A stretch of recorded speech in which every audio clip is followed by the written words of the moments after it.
First of all, thank you. Thank you so much for joining me. It kind of worked out into our benefit that everybody wanted to do it except for one online anyway. So it worked out very well for us this week in that we get to do it online.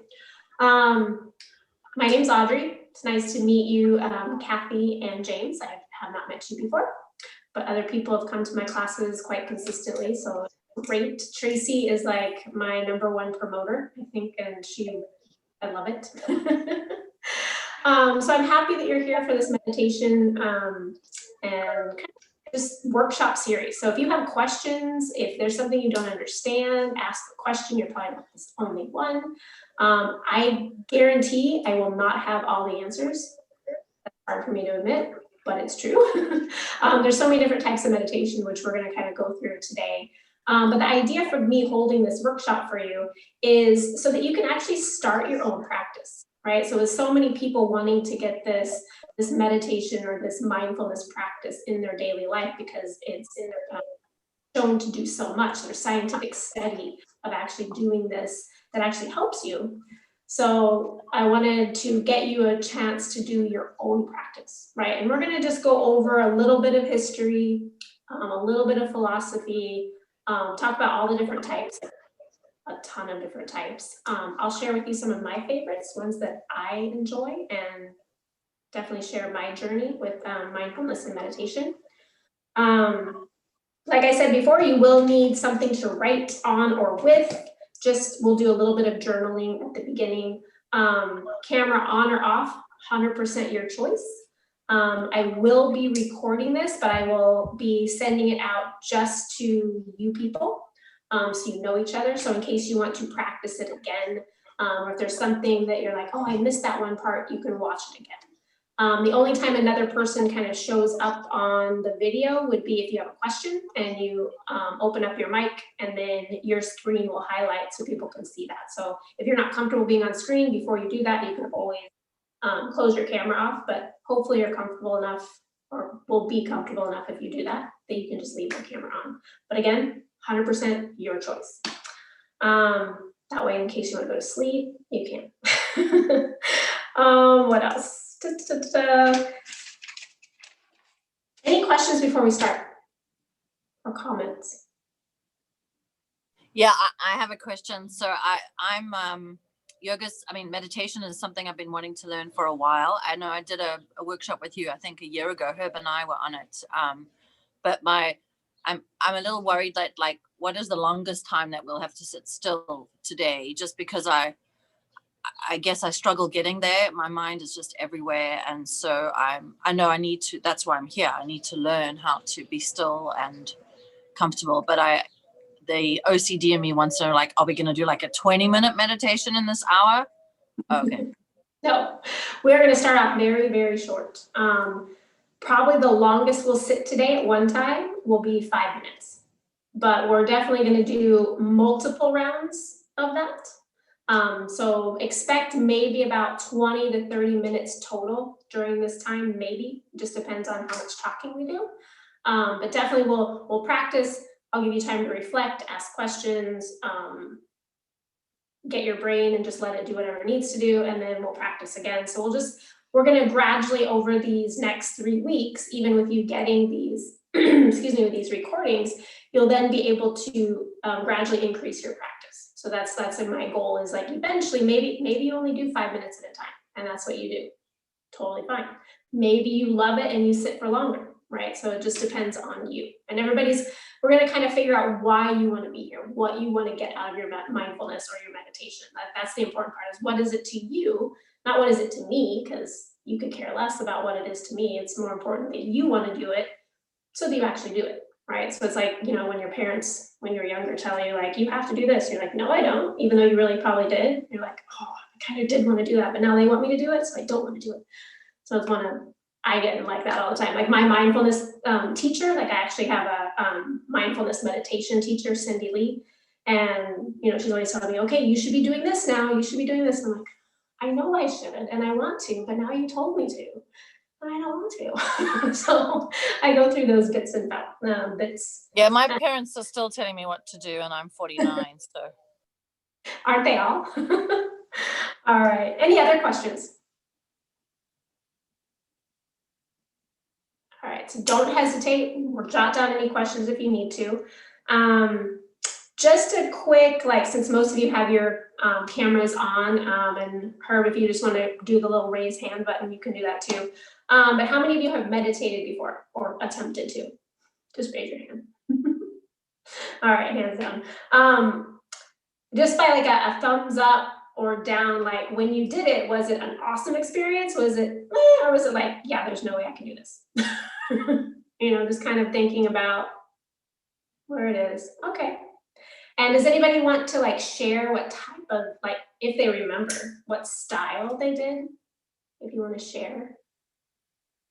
I was instructed into transcendental meditation when I was around 10 or 11.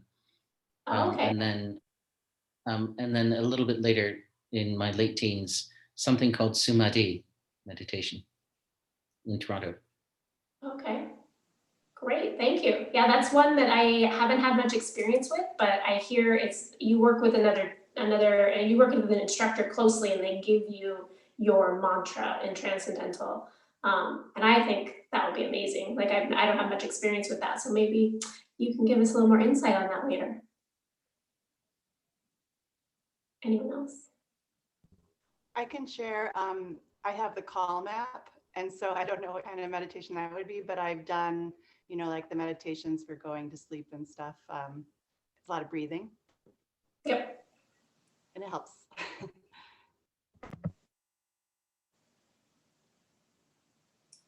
Anyone else? If you can think of what styles they were. Okay. Yeah. Usually the ones on the Calm app or any apps you use are usually like they're guided or visualization or breath related practices because those are very tangible for people and people can usually do those for a short amount of time. All right, great. So just kind of take out your journal for a moment. I'm gonna give you about 3 or 4 minutes and just kind of write down any thoughts you have on meditation, on mindfulness. I'll call it both, and the reason I call it both is because I teach it at school, but we teach it as mindfulness instead of meditation because some people have this thing with meditation, it's a religious connotation, but pretty much every religion kind of has a little bit form of meditation in it. So I call it both just because I am in Saudi Arabia and I don't want to get in trouble. So I'll refer to it a lot as mindfulness as well, but just write down some of your thoughts about it, kind of like what you're hoping to attain, but try not to get attached to it. Just your thoughts on the benefits of, or what that word meditation, like what pops into your head when you think of it.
All right, well, continue to write if you need to. Just a little bit of background on meditation. They say they can date back to about 5,000 years ago, or the year 5,000 BCE, to where they're finding some hints of it in images and different texts of actual meditation practices. It comes all the way back from like Egypt, China, and then, as I said, it's kind of in some type of variation of form in most religions around the world. But when people think of meditation, they think mostly of like Hindus and Buddhists, even Jainism, Sikhs, like a lot of different things. But the Hindus and the Buddhists are mostly what you think of. You think of the monks that sit there and chant, or just sit for hours on end, because Buddha is the one that brought us this modern day form of meditation or mindfulness. So it's been around for quite a while. It's practiced in all sorts of forms. There's tons of different forms that it takes. And I'm just gonna go over maybe about 9 of them, just to kind of give you a brief overview of them. And then we're gonna actually practice a couple of those different ones today. And then depending on what you're interested in, we'll add on to that next week, and then maybe lengthen our time a little bit. So just a couple things to think about, the benefits of having a mindfulness or a meditation practice every day is it lowers your blood pressure, it reduces stress and anxiety. It can be known to decrease pain. So if you think about when women give birth, right, and they're in labor, they usually give them something to focus on. They give them that certain type of breath, right? So that takes their mind away from that pain. It can ease depression symptoms. It can ease cravings. So it's really good with people who have certain addictions to either food, drugs, or alcohol, or people, right? It can reduce those cravings because you're building more awareness in your body and mind. It increases your self-compassion as well as compassion for others. It creates a greater self-awareness, just in general about what's happening around you. And then the best part, it improves your sleep, because if all of those things are going well, you're definitely gonna sleep better. So all of these things I can even send you some articles if you want, have been proven through scientific studies over, decades, if not centuries, right? So they've been studying the effects of mindfulness and meditation on the brain for a very long time.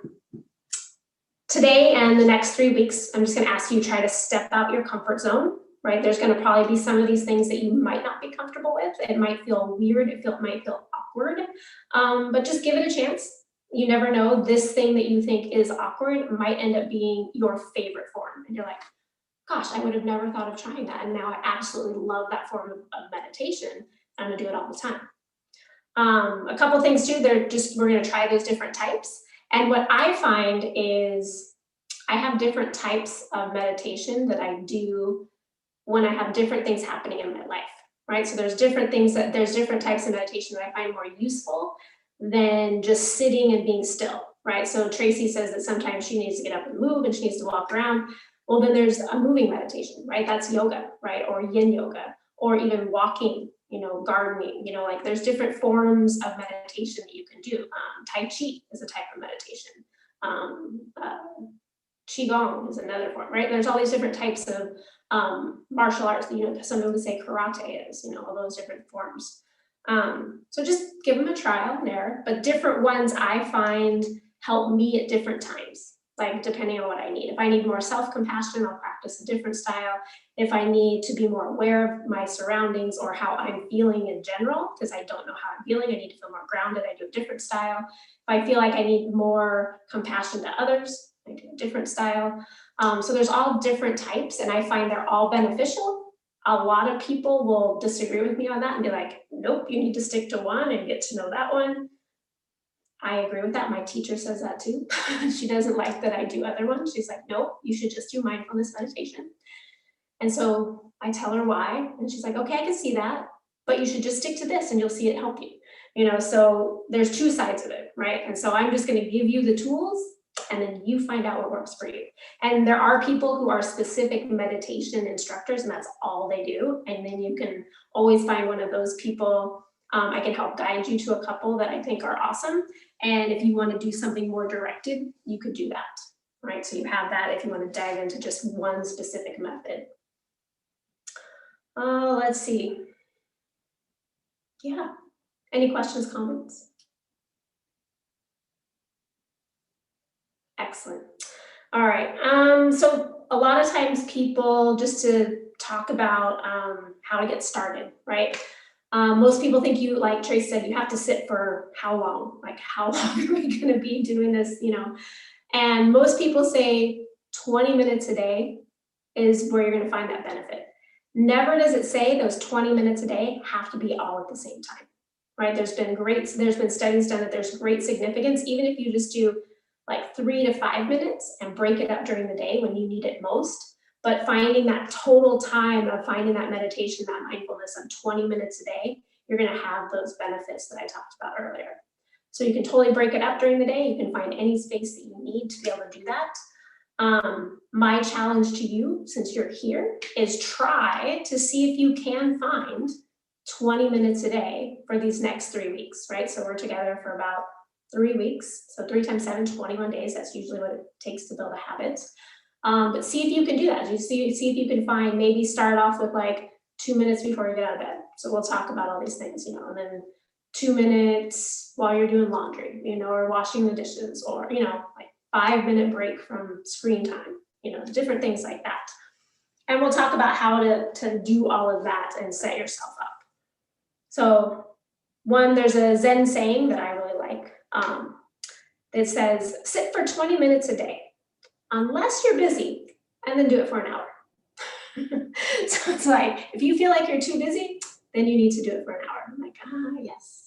So, but it can fit into anybody's schedule. That's the great part, because it is so personal. That's what I like about meditation. It's not like yoga, to where it's kind of, you're trying to fit your body into these poses where you know, like it isn't one size fits all. I really, really, really like meditation that way. As for your space, you can have any space. It doesn't have to be a dedicated space, but I know at the beginning for me, it always helped me to have a space that I felt comfortable in, that I knew I wasn't gonna have a lot of distractions around. So luckily I have this little yoga room here, but just so like things didn't come in to distract me, I always put my phone outside. I use something else as a timer. I make sure that I'm in a space to where I'm not too cold, I'm not too hot. I make sure that I'm comfortable, and you can sit in a chair, you can sit on the floor. You do not have to sit on the floor by any means. The thing is, if you sit in a chair, you just want to make sure that you're not kind of like slouching in the chair, like that you are actually sitting upright, like you're sitting upright, your feet are grounded, so you feel some of that grounding that you get from sitting on the floor, but you can stay seated in a chair. You do not have to be on the floor at all. I prefer the floor because it's just easier to shift around if you do need to shift. Nothing says that you have to stay still. Just when they say when you do move, be mindful of your movement, just notice. And if you're always fidgeting, if you're just kind of sitting there, just kind of notice that too, right? You want to make sure it's a space where there's some good positive energy around you, right? So nature is always a great place, but I find it hard for me in nature because I get distracted by all the wildlife. So that might not be a good place. I know that's not a good place for me, but it might be a perfect place for you, right? Again, there's going to be some of the mindfulness that we're going to do, like today at the end, I'm going to take you through one that you actually are reclined. It's kind of like, it's called a body scan. So you will actually get to lay down. Some people tend to fall asleep, but the idea is to try to stay awake. Again, it's sometimes hard. But yeah, so that's just kind of those things for time and space, for setting yourself up. Another thing would be like time of day, right? Whatever time of day is best for you. I know for me, if I don't do it straight away in the mornings, I find it hard to fit it in. But then sometimes I remember it and I'll do it before I go to bed. So there's just one of those things you have to kind of try and and make it work for your day. But then don't get rigid in this, in so that, like, I know that if I do it if I don't do it in the morning, I don't go like, oh, I didn't do it, so I can't do it today, right? So I just try to find another time to do it. Luckily, I teach health at the school, and so every one of my classes, we do mindfulness. So I actually do get at least I get 10 minutes a day, which is nice at school. So then I just have to find 10 more minutes in my day, which usually isn't that hard. The weekends are a little harder if I don't do it in the morning, just to be honest. So any questions, comments? Yeah, I just have a question, Audrey. So, and I'm hoping you, well, I'm guessing you will cover it, but part of when we wrote down the, what the benefits for me, I mean, just so many, because I have anxiety, but what I worry about is when I sit still like that is, you kind of get thoughts coming into your head that you don't necessarily are not helping you in that. So, and sometimes it could be negative thoughts, but other times it could just be, oh crap, I forgot to do this or I forgot to do that, because you're suddenly sitting still.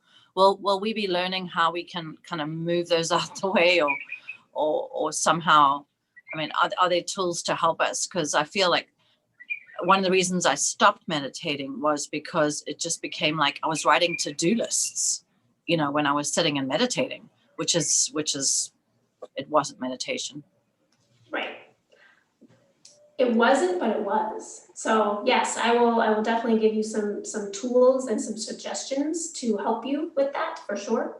To help you, because that's all part of the process, right? That's part of you can't just, the idea of your mind isn't to turn it off, it's to notice what's happening up there, right? To build that awareness, to notice what you're anxious about, notice what you forgot to do, and how that makes you feel, what emotions you decide to attach to those thoughts, because you decide how you react or respond, right? If you're like, oh, I forgot to do that, are you going to be like, oh, I forgot to do that, or like, oh yeah, I forgot to do that, okay, tomorrow. So you have two, you always have like two paths plus then all the ones in between of how you react to something. So that's part of the mindfulness, the meditation process is noticing those thoughts and those emotions, and can you not get attached to them? That's the hard part, right? That's the work that we do, and not getting attached. Any other questions? All right. So I'm just going to talk a little bit about some different ones, and then as we get to, there's going to be 3 that I want to take you through today. One of them I told you is the progressive relaxation, so we'll do that one at the end. I'm going to take you through 9 of them today, but then there's going to be 3 that we're going to specifically do some targeting in targeted work towards, right? So it's only going to be 5 minutes, right? Not a huge long time, but it can seem like eternity. So that's what we're going to kind of do. When we get to those ones, we'll stop, I'll have a stand up, we'll do a little shake, and then we'll like get into our time. All right. So there are, like I said, there's lots of different forms of mindfulness and meditation.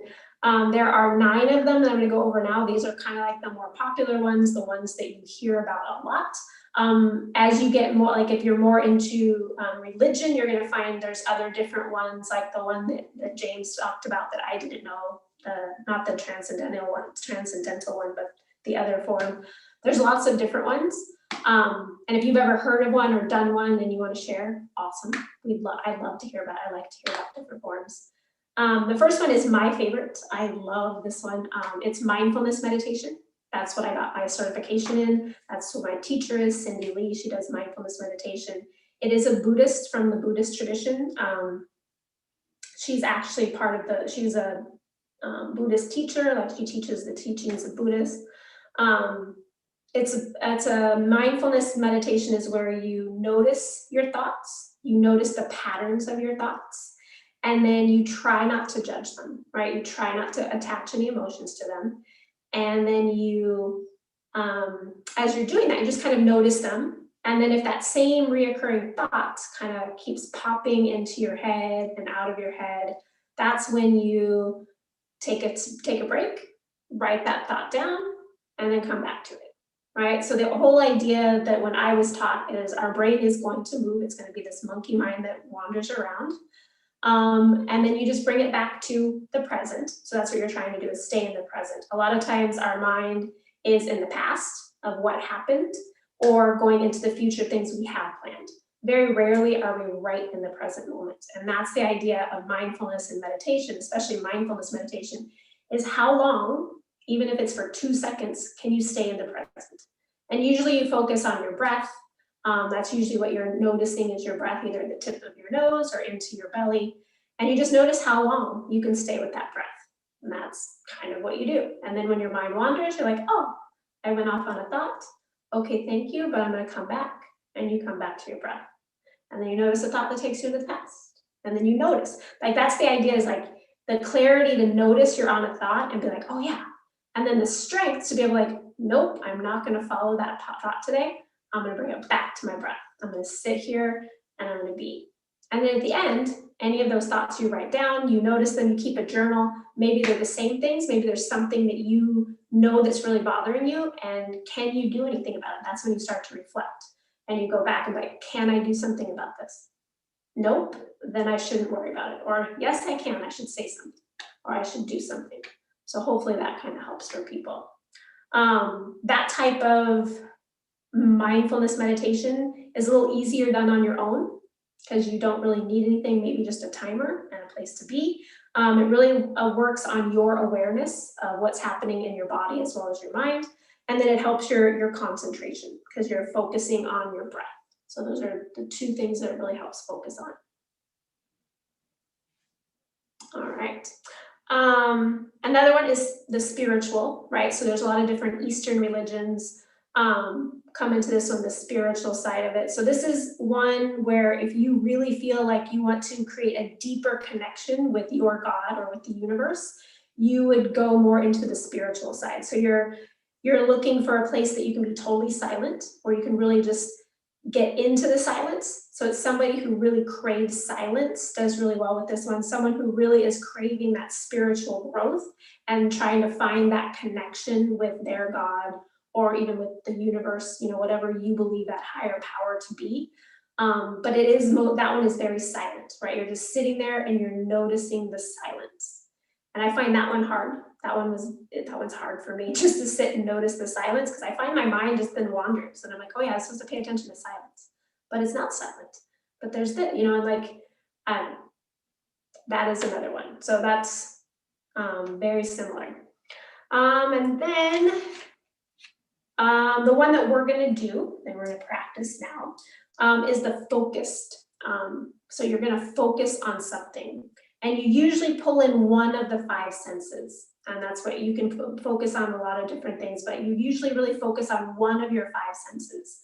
A lot of times this is the one that they use with the breath. The breath is one of the 5 senses that they really focus on, because it's easy to attach to. And then you can pull in other senses as you begin to build this practice and get better at this practice. So before we start, go ahead and stand up. And just give yourself a little stretch. Maybe shake out your legs. Give yourself a big reach and a stretch, just so we can kind of be fresh. And then just take a moment. We're going to just drop out of that thinking head that we've been in, and we're going to drop into our physical body a little bit. So take your fingers and just start tapping your legs. Tapping those legs, front, side, and back. And just work your way up your thighs. And into your hips and your belly, just kind of tapping, just notice those sensations around the belly, the midsection, onto the chest, across the collarbones and across the upper back, and then down the arms, front side and back side, and then along the neck. I know you can't see my neck now. Along the jaw, and the face, around the ears, around the head, on top of the head, and then relax those hands down. And just pause here for a moment, close your eyes. Take 3 deep breaths. Just notice those sensations.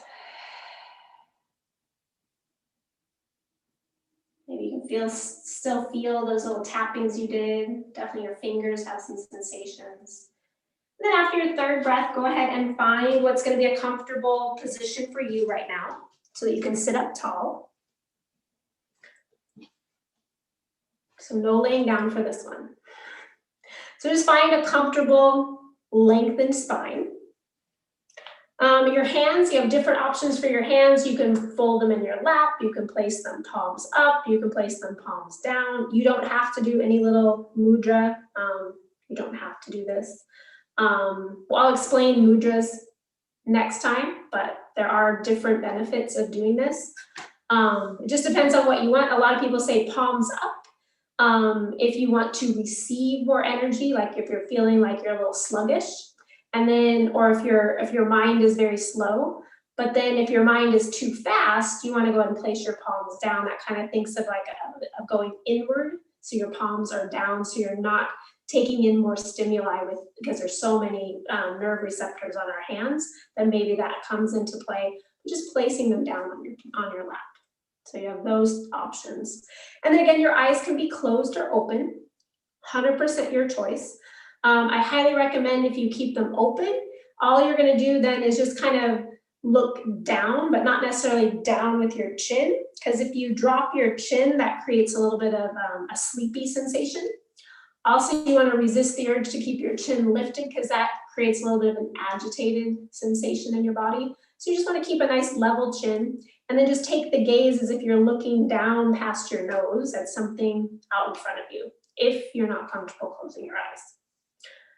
So choose what you like. We're gonna focus just on our breath, right? We're gonna take that nice, easy breath part. And I'm gonna just talk you through a little bit of where I want you to focus your breath. I'm gonna give you 3 different areas you can focus on for the first 3 minutes. And then the last 2 minutes, you're gonna take yourself to one of those 3 places that is best for you, all right? And then I will chime us in and out of our meditations with a little bell. So take a nice full inhale here. And let it go. Just allow yourself to notice the sensation of your belly breathing. Any little tiny movements, try not to manipulate your breath, but just be aware of that breath making your belly move. And just notice the sensations in the belly. Notice how the clothes press on the belly.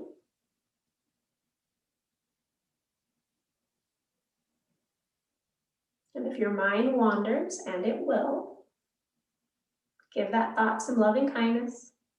Bring yourself back to that belly breath. So just nice, no need to force the breath. Just notice your natural breath.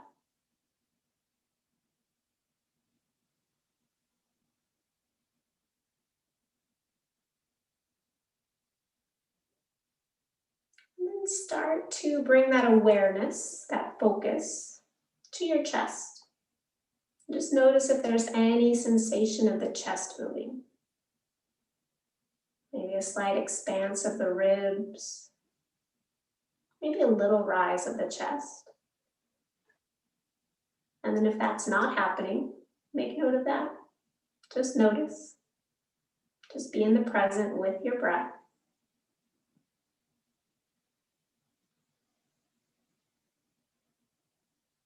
And again, when your mind wanders, no judgment, just bring it back to that sensation of you breathing in your chest.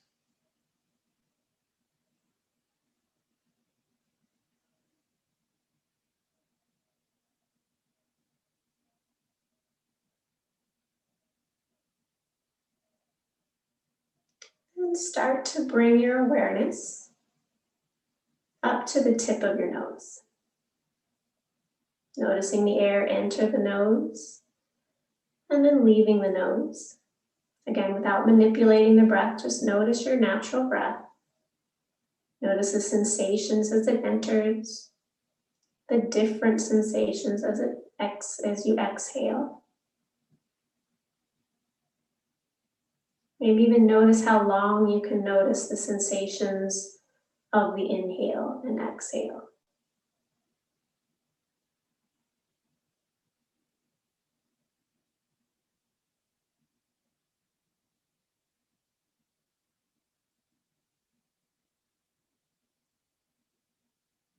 And then bring your attention to any of those three areas, either your belly, your chest, or your nose. And start to just focus on one of those parts. For the next 2 minutes, it'll be just in silence. When you hear a bell, we'll be over. But just focus on that one spot for these next moments.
And when you're ready,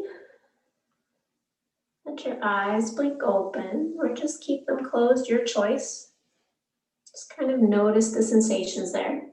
If you have any thoughts you want to jot down, you're more than welcome to jot those down. I'll give you about a minute here.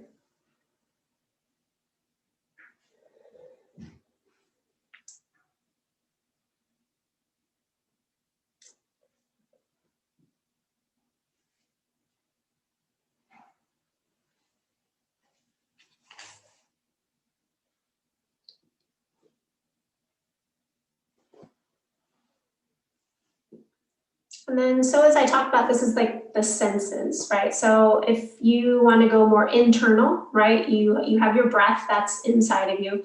But another thing to notice is your heartbeat, right? So especially if you're anxious, this really helps to notice your heartbeat because you might notice it's very fast at the beginning. But then the more you focus on that and just breathe, you can usually kind of slow that down. And that's kind of a nice feeling to just focus on your heartbeat. Another one that's great to do is if you want to focus more externally, is have a candle out in front of you and just gaze at the candle flame and just watch the flame. So just kind of noticing that flame, building the eyesight. You're using that sight. Another is using mala beads, which I normally have mine, but I packed them away. They're at my new house.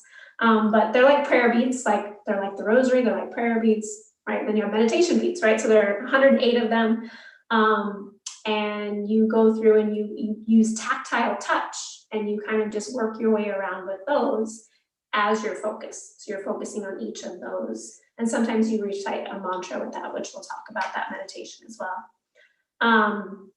And then you have something where you have a gong, right? So you would like take a bell or a gong, and you would ring that. And it would be loud, and then you're just focusing on that sound, right? And you're allowing that to happen. And there's also really cool music that they have nowadays for that type of meditation. It's just a whole bunch of singing bowls, and they'll have one go, and then that one kind of fades out, and then another one goes. So it's kind of cool to listen to those. So those are those focus. So you're focusing on one of your 5 senses to be able to meditate. And that 5 minutes, how many people felt like that was forever? Anyone? Yeah, it was a long time, okay. It's hard, like 5 minutes sometimes can feel forever. Other people are like, oh, I can't believe how fast it went. So it all depends. So then any questions before we go? Any comments that you want to share?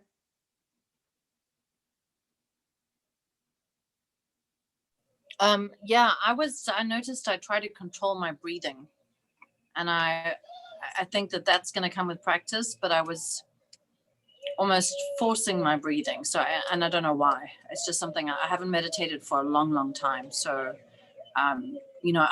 the stomach, the chest, the nose, but then in that 2 minutes, it was like, okay, breathe in, now breathe out. And I want that to be more natural, but I guess that will come with practice. Yeah, there's even days still I force my breath, and that's one of the reasons as an instructor, as somebody who guides people, is to help remind them, like, try not to force your breath, just let it come naturally. Because you just naturally start thinking of inhale, exhale. And there is breath-based meditations too. And that might be something you're more used to. So you're thinking, oh, I have to inhale and exhale. Like, I have to force it, as opposed to just let it happen naturally. James, you have some comment? Yeah, I had a brown cube floating in front of my face, and I've never had that before. That was kind of weird. Interesting. That's Interesting. Hopefully you jotted that down. Awesome. I'd be interested to see where that goes. I won't jot it down yet. Anyone else? All right. So another one of my favorite forms of mindfulness or meditation is movement. I am a yoga instructor. I love movement.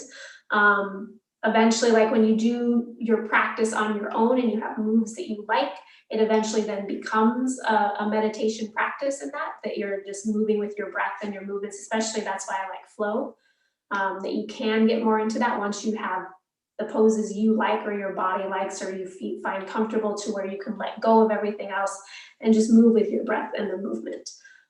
That's like Tai Chi. They do that a lot. There's a set movement that you learn, and then you do that and you're feeling the energy shift, and then your mind stops from wandering because you're feeling the energy.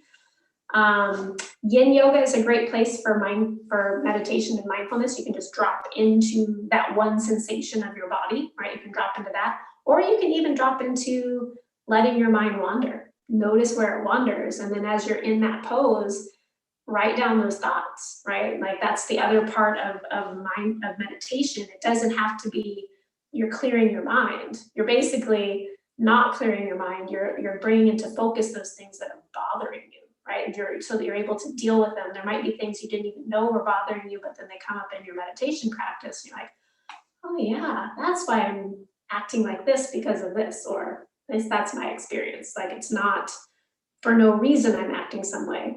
Something's bothering me and I might not know what it is, right? You might think that something's not bothering you, but truly it is. For the longest time, I thought I was totally fine with the pandemic. And I was like, yeah, I'm fine. I do yoga, I'm calm, I'm everything. No, I have like a lot of anxiety around it. And I didn't really realize that until like through my mindfulness. And I was like, it kept coming up and my heart races at times. I get nervous in large groups now. And it's really changed how I act around large groups now. And I've never been that way. So it's kind of an interesting what that's done to me and how my mindfulness has helped me realize that, because I would get grumpy and grouchy at people and I didn't understand why, but now I know it's because if I feel unsafe, that's where I go to. And it's usually leading because somebody's not being safe and I get a little anxious. But yeah, so that's what another form that I like as well is called mantra. It's a Hindu or Buddhist tradition. So you're using a repetitive sound. That's where you hear the Buddhist monks, they're always chanting either a certain Sanskrit saying or a Hindu saying, or Om. That's where the Om comes in. So it's very powerful to chant that sound Om. The sound Om actually is A-U-M, Aum. And it starts in your belly, goes to your chest, and then the M should end up in your head. And there, it's said that that is the sound of the universe, when there's no other sounds, or the sound of the universe with all of its sounds. So one of those, like, there's both camps on that.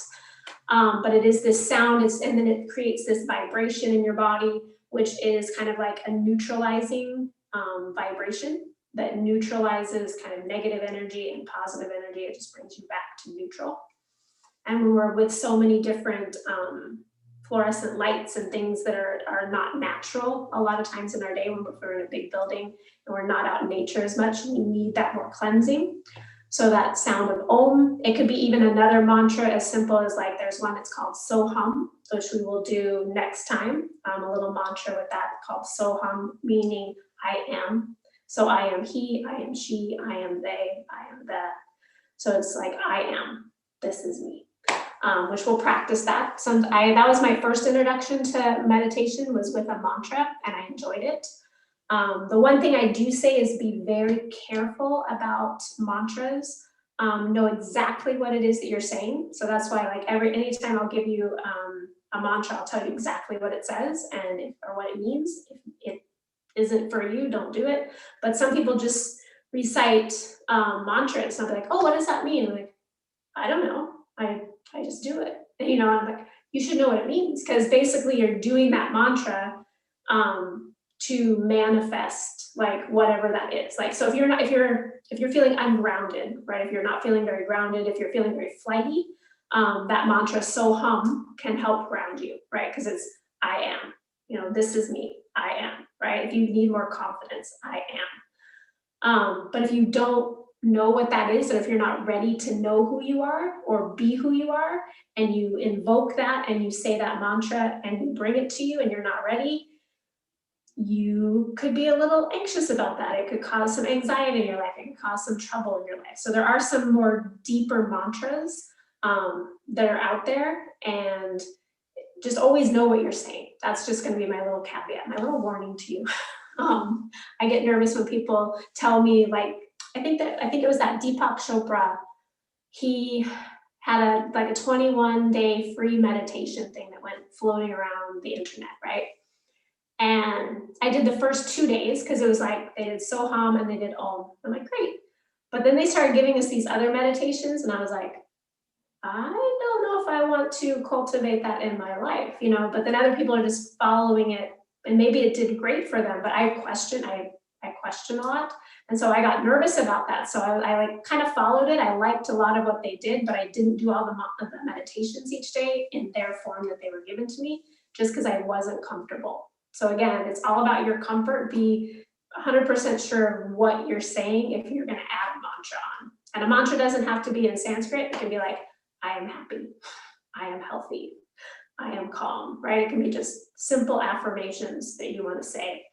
I usually use the mantra meditation when I'm using my mala beads, and then it becomes what's called a japa meditation. So with each bead, I say, I am happy, I am healthy. And I go to the next one.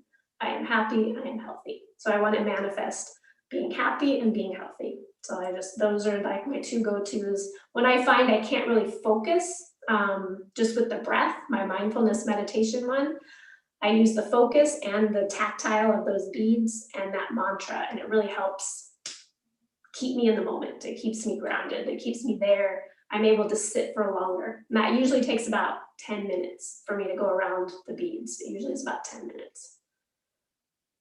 Let's see. The next one is the transcendental, which we might ask James another class more about that one. But from what I know is like you're studying with a teacher, and that teacher or that person's working with you, and you're working through something, and they come up with a specific mantra that you're going to say, a specific phrase that you're going to say, that you're going to dedicate to hopefully manifest something in your life that you need. That's my understanding of it. It's good for people who really like structure and are really serious about self-help and really understanding who they are and wanting to keep up with this type of practice. It's very structured, and it's really good for those type of people. Progressive relaxation, which we're going to do in a moment. I'll get back to that one. But I do have one more before we get to that progressive relaxation that I want to do. There's the visualization, and a lot of times the Calmness app, that is what they kind of lead you towards. You're imagining something that they are saying. Visualization meditations are really great. Sports athletes do them all the time. They do those type of visualizations and those meditations before they go into competition. A lot of CEO and executives do it now, just if they're about to pitch something to somebody, if they're about to talk to their company, workers about something, they get into that mind frame and calm themselves down, and so they're super clear on what they want. People do those visualizations for goals that they might set in their life. They are good for finding more compassion for other people. You're visualizing yourself being kinder, being gentler.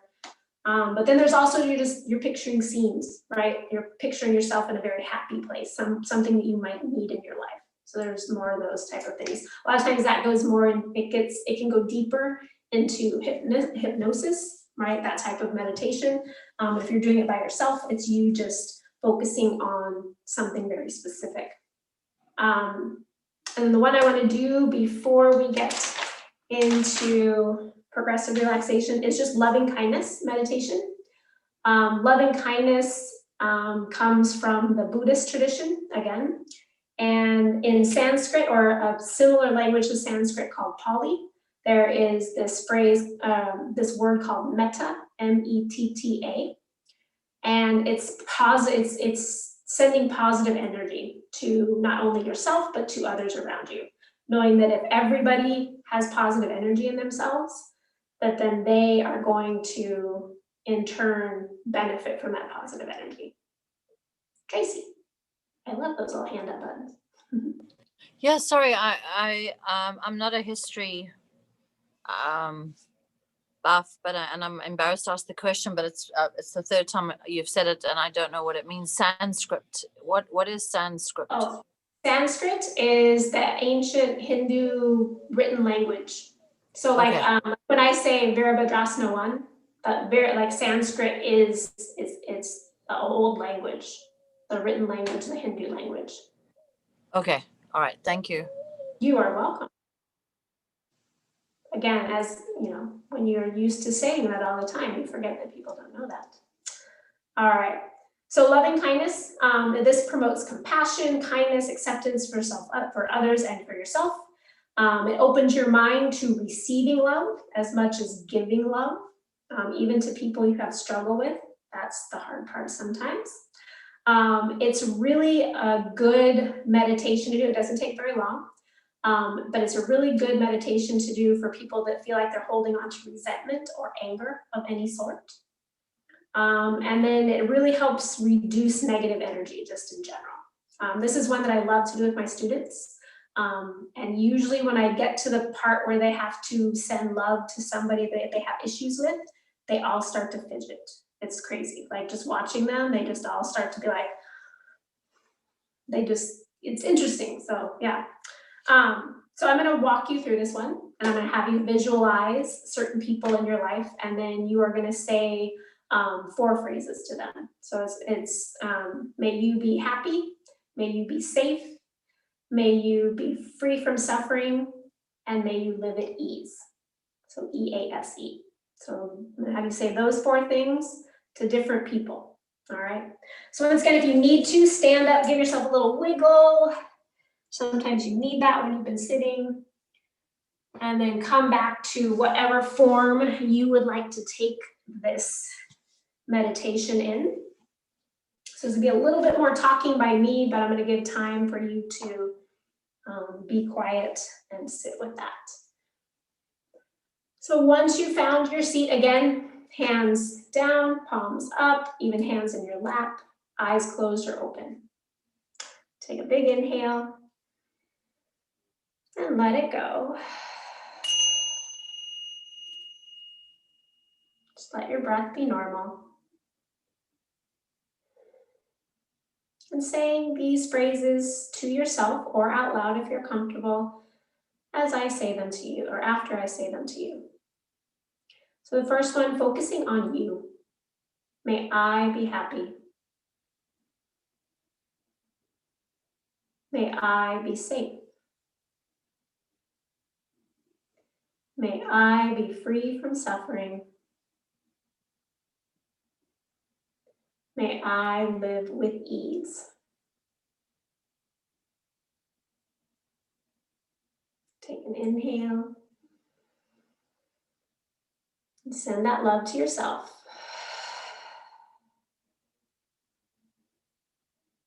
And then picturing someone whom you love, maybe a close family member, someone who you love unconditionally. And send these phrases to them. May you be happy. May you be safe. May you be free from suffering. May you live with ease.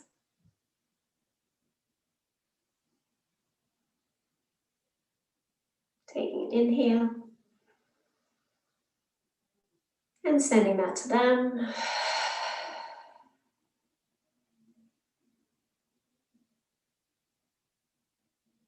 And picture a friend. Any friend. Hold them in your mind's eye. And sending them these thoughts. May you be happy. May you be safe.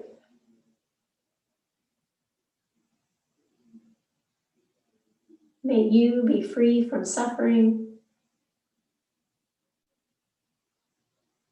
May you live with ease.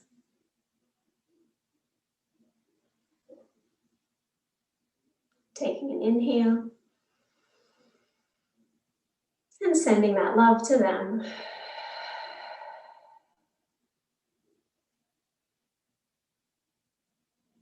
then picture one of your neighbors. You might have a relationship with them, you may not, but just picture one of them. Bring them to form in your mind's eye. And sending them these wishes. May you be happy. May you be safe.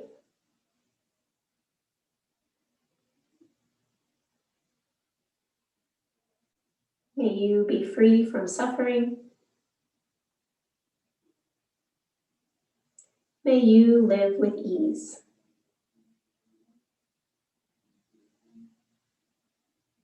Inhaling. And send that loving kindness to them.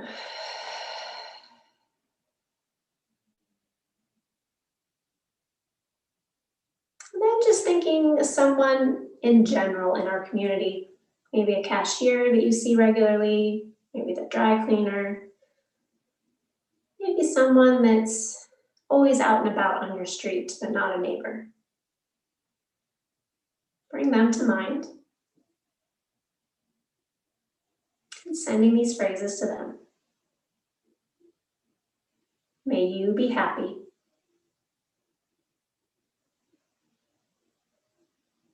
May you be safe. May you be free from suffering. May you live with ease.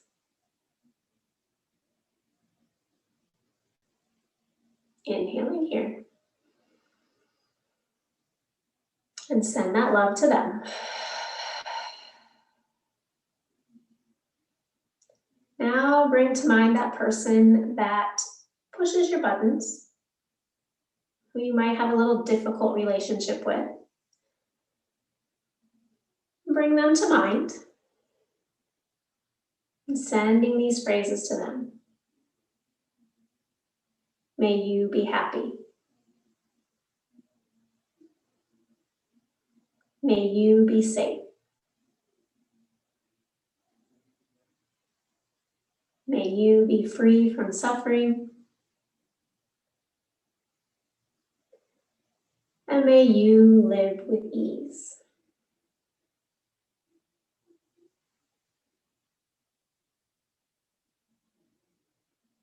Inhaling here. And send that loving kindness to them.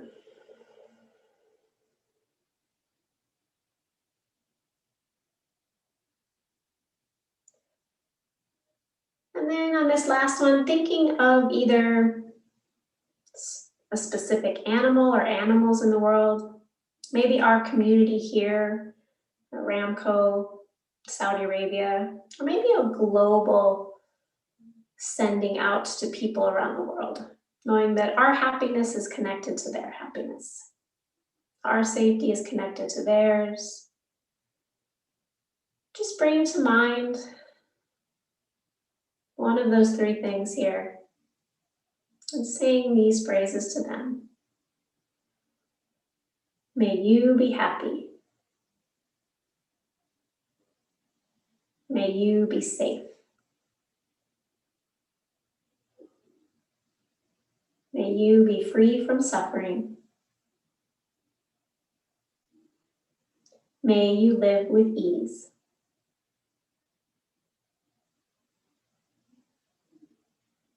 Inhaling here.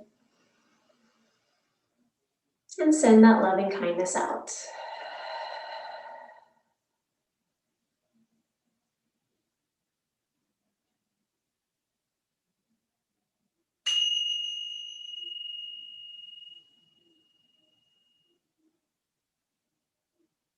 And go ahead and when you're ready to transition, make any thoughts, thoughts down that you need.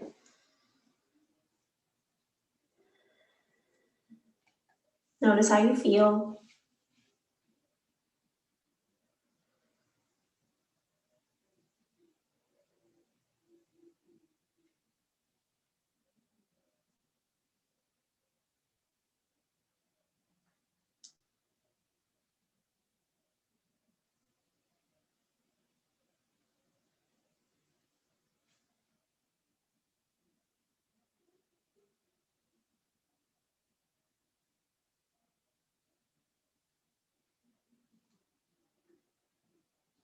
And if anybody wants to share anything, please do.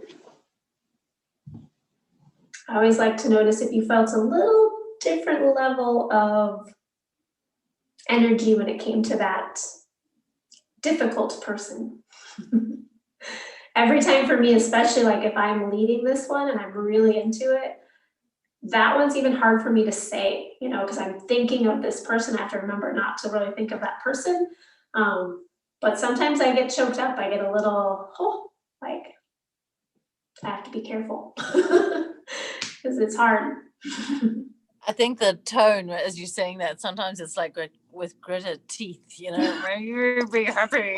But I definitely did feel something different. But then at the end, when we let it go, it actually feels quite a relief. Yeah. Anyone else? All right. So those are kind of 9 starting points, right? And those are 2. And I know I know we said we go till 3:30, but if you guys are willing to go a little bit longer, I can take you through that progressive relaxation, that body scan. But I understand if you cannot stay, this will be emailed out to you. So you will have this as a recording that you can come back to this week. I'll probably upload it tonight and then I'll send it out as an email. So Tracy has your addresses, James and Kathy, so she'll forward it to you. But any comments, questions? Anything you really hope that we get to next class? Sorry, Tracy, your cat's like yawning into the camera.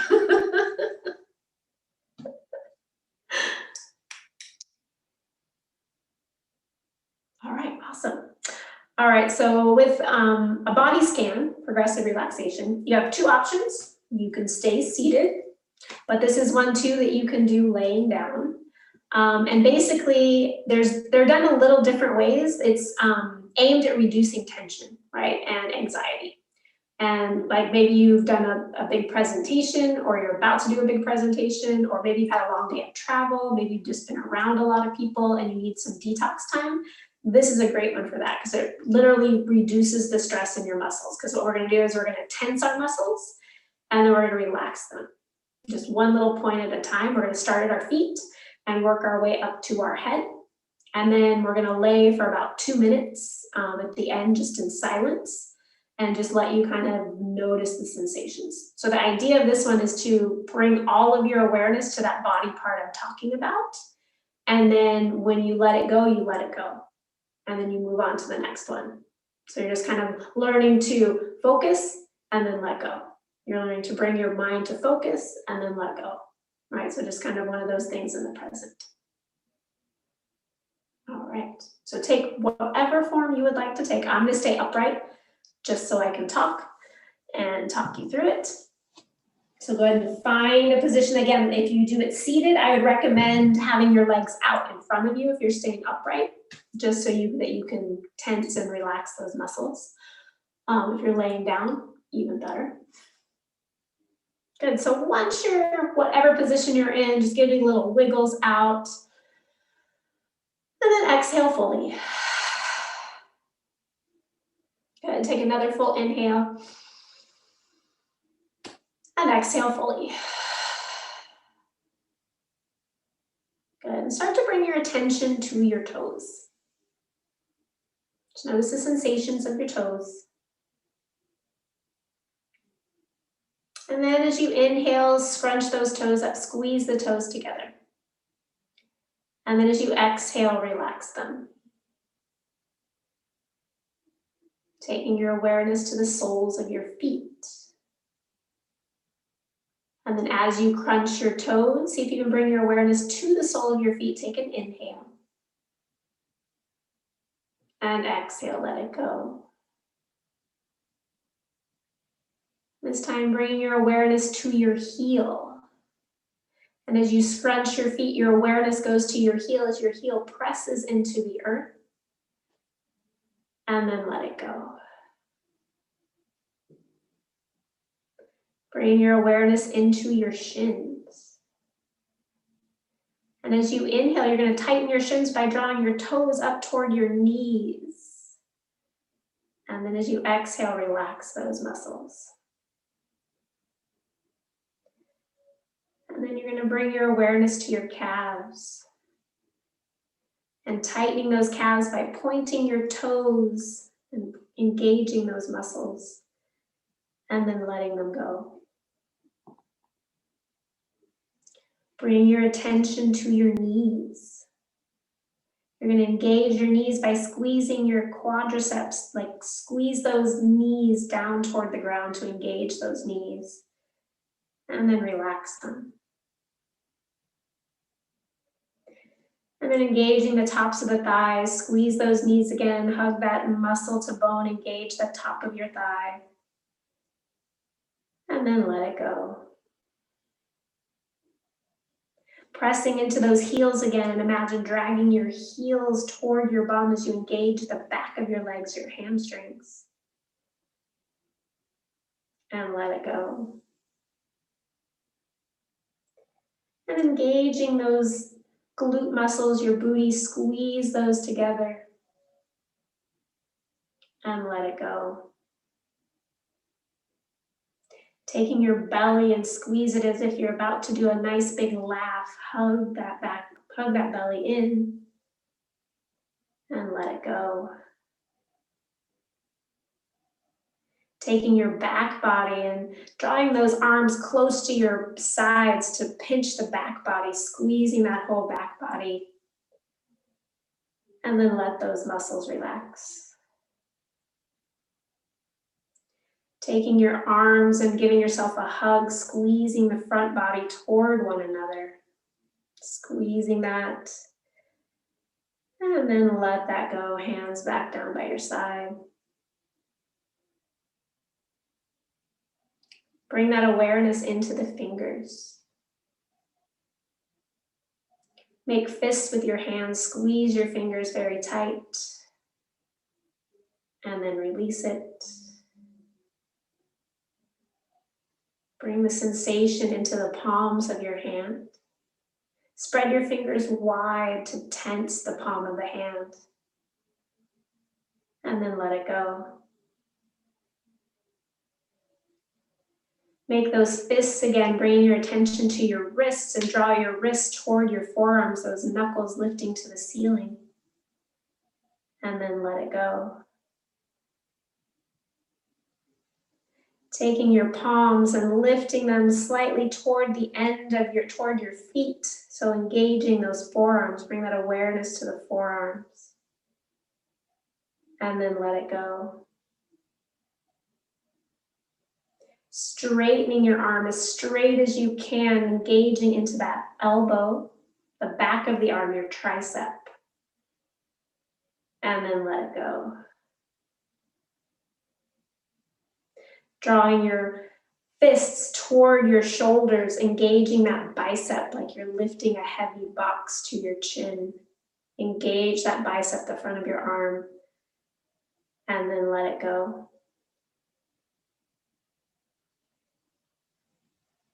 Taking your shoulders, draw them up to your ears, create that tension in the upper back, the neck, and the shoulders. And then relax them down. Doing that one again as you inhale, draw those ears up to your shoulders, engaging all those muscles. And then relax those shoulders down. Engaging those neck muscles, making your neck nice and wide, spread it wide, make even your jaw wide, and then relax. Clenching your teeth, engaging your jaw muscles, clench those teeth, and then let it go. Scrunching up your eyes and your nose, maybe even your mouth into a little sour face, and then let it go. Doing the opposite, make your face into the widest smile possible, maybe a wide surprise smile. Open the eyes really big, forehead big, and then relax the face. Take both legs and engage them. Engage all the muscles. Point the feet, but scrunch the toes. Engage the glutes. Pull the belly in. Hold it. And then relax the legs. Straighten the arms. Make the arms nice and straight and rigid. Engage those muscles. And then let them go. Engaging both legs, both arms, and the belly and the back. Gauge everything and let it go. One last time, engaging everything. Include the neck, the head, the face. Squeeze it, clench it, everything. And then let it go. Take a nice full inhale here. Sigh out any remaining tension. Let yourself just be here with the sensations for the next couple minutes of silence.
Take another deep inhale here.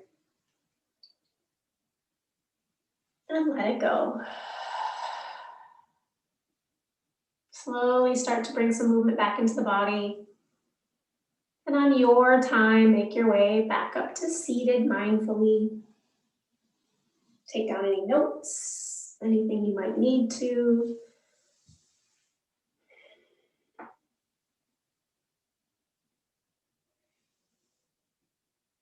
And if you have any comments or questions or anything, please let me know.